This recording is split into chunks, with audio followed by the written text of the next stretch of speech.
भगवान ने स्त्री की रचना करते समय उसमें कौन सी कमी छोड़ दी थी? मित्रों, आज का प्रसंग बहुत ही ज्ञानवर्धक और शिक्षाप्रद है। आपसे निवेदन है कि इस वीडियो को बीच में छोड़कर ना जाएं। इस वीडियो से आज आपको बहुत ही महत्वपूर्ण जानकारी मिलने वाली है। तो चलिए अपने ध्यान को एकाग्र कीजिए और सुनिए ये जानकारी। जय श्री कृष्णा मित्रों, स्वागत है आप सभी का आपकी अपनी YouTube चैनल सीमा डॉक्यूमेंट्री पर। मित्रों, टाइटल देखकर ही आप समझ गए होंगे कि मैं किस विषय पर बात करने वाली हूँ। भगवान ने स्त्री की रचना करते समय उसमें कौन सी कमी छोड़ दी थी? मित्रों, स्त्री को संसार की जननी कहा जाता है। दोस्तों, गुण हर एक प्राणी में होते हैं, इसमें कोई बड़ी बात नहीं। चाहे स्त्री हो या पुरुष, जिसमें गुण होते हैं तो उसमें कोई ना कोई दोष भी होता है। पर हमें दोषों को ना देखकर गुणों को देखना चाहिए। हमें किसी के दोष देखकर बड़ा नहीं बनना है, क्योंकि कहते हैं मनुष्य जो देखता है वही सोचता है, और जो सोचता है वही करता भी है। इसलिए हम वो देखें ही नहीं जो हमें भी करना पड़े। पर क्या करें, हम लोगों की मानसिकता ऐसी है कि हम हमेशा दोष को ही देखते हैं, और यही कारण है कि हमारे अंदर गुण का अभाव रहता है और दोषों की अधिकता भरी रहती है। हम जानबूझकर किसी के अच्छे कर्म नहीं देखना चाहते, और उसके दुर्गुणों को देखकर हम अपने मन मस्तिष्क के विचारों में गंदगी जमा करते रहते हैं और लोगों के बीच फैलाते रहते हैं। तो यहाँ पर हम दोषों को ना देखकर सिर्फ गुणों पर दृष्टि डालते हैं। मित्रों, स्त्री संसार में ईश्वर की सर्वश्रेष्ठ रचना है। स्त्री देखने में जितनी कोमल होती है, अंदर से उतनी ही मजबूत होती है। संसार के हर दुख, हर संकट, हर स्थिति से लड़ने की उसके अंदर शक्ति होती है। हृदय में ममता का अपार भंडार होता है, करुण का भाव होता है, संतान के प्रति बेशुमार वत्सल होता है, पुरुष को सुख प्रदान करने की अद्भुत कला होती है।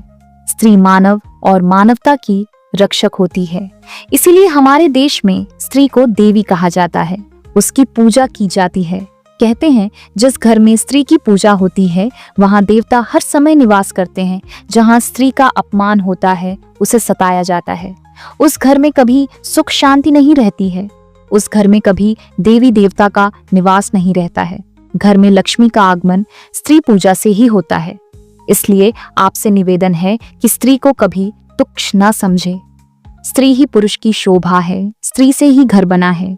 ईंट लकड़ी पत्थर से बनने वाला घर तब तक घर नहीं बनता जब तक उसमें स्त्री का निवास ना हो। स्त्री को गृहिणी इसीलिए कहा गया है क्योंकि उसके आने पर ही घर बनता है। बिना स्त्री के घर की कोई शोभा नहीं होती। भगवान ने स्त्री को बहुत ही सोच समझकर बनाया है। स्त्री बनाने में परमात्मा ने काफी समय लिया था ताकि उसमें किसी तरह की गुणों का अभाव ना रह जाए। बताया जाता है कि जब भगवान ने सृष्टि की रचना की थी तो उन्हें इसकी रचना करने में मात्र एक क्षण का भी समय नहीं लगा था। पर जब भगवान ने स्त्री की रचना की तो इसमें उन्हें काफी समय लग गया था।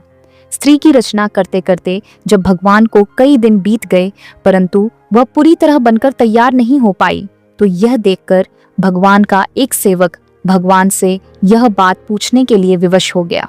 दूत ने भगवान से पूछ ही लिया, हे परमेश्वर, हे सृष्टि के रचयिता, आप करोड़ों ब्रह्मांडों की रचना की है, अब यह ऐसी कौन सी रचना है जिसमें आपको इतना वक्त लग रहा है?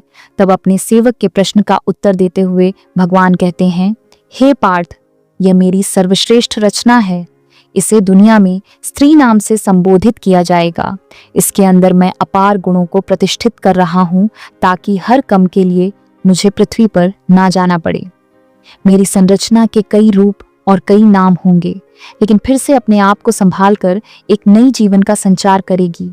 यही इसमें विशेष गुण कहलाएगा कि यह स्वयं दुख सहकर, रोग शोक से ग्रसित होने पर भी उसे सहन करते हुए अपनी जिम्मेदारियों और अपने कर्तव्यों को निभाती रहेगी।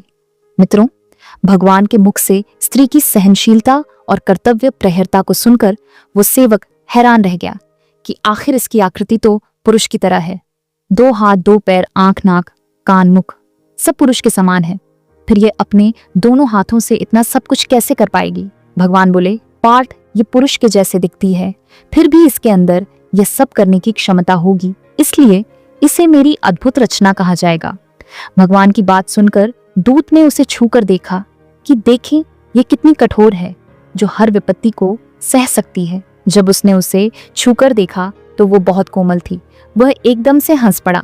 भगवान ने पूछा, क्यों हंस रहे हो?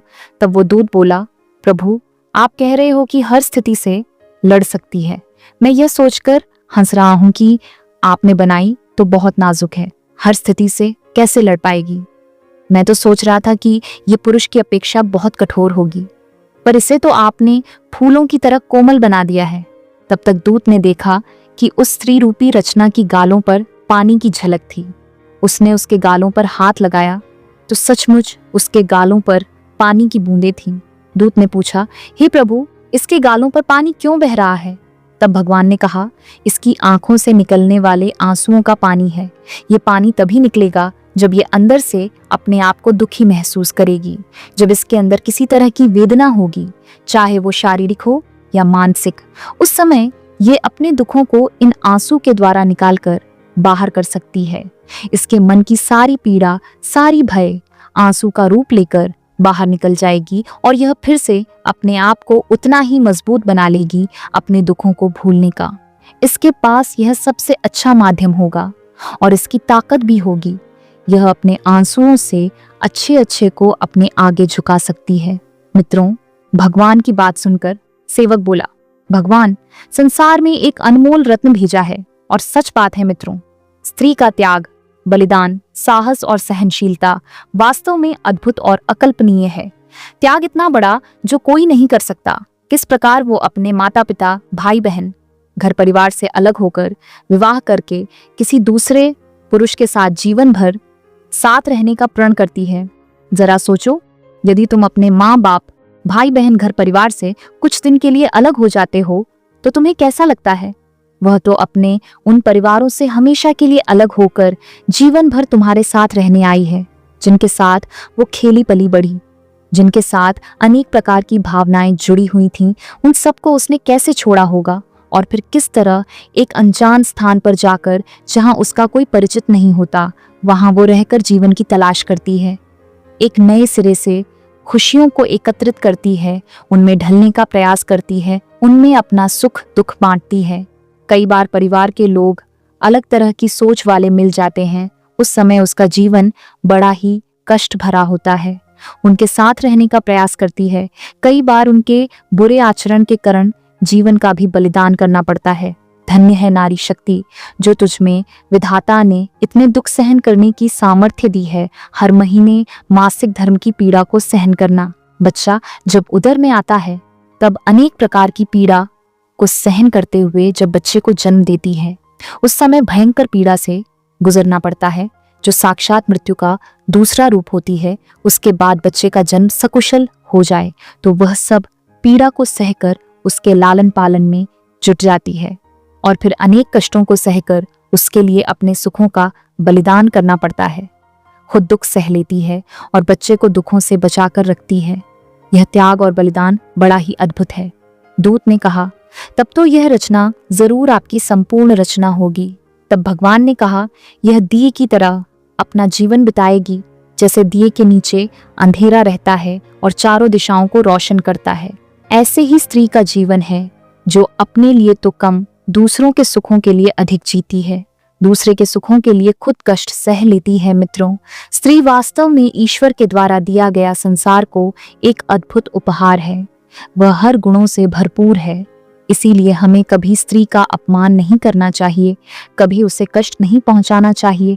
स्त्री का सदा सम्मान करना चाहिए, चाहे वो जिस रूप में हो। मित्रों, यदि आपको मेरी यह वीडियो अच्छी लगी हो तो अपनी प्रतिक्रिया कमेंट बॉक्स में ज़रूर देना और वीडियो को लाइक करके चैनल को सब्सक्राइब ज़रूर कर लेना। मिलते हैं अगली वीडियो में एक नई जानकारी के साथ। तब तक के लिए धन्यवाद।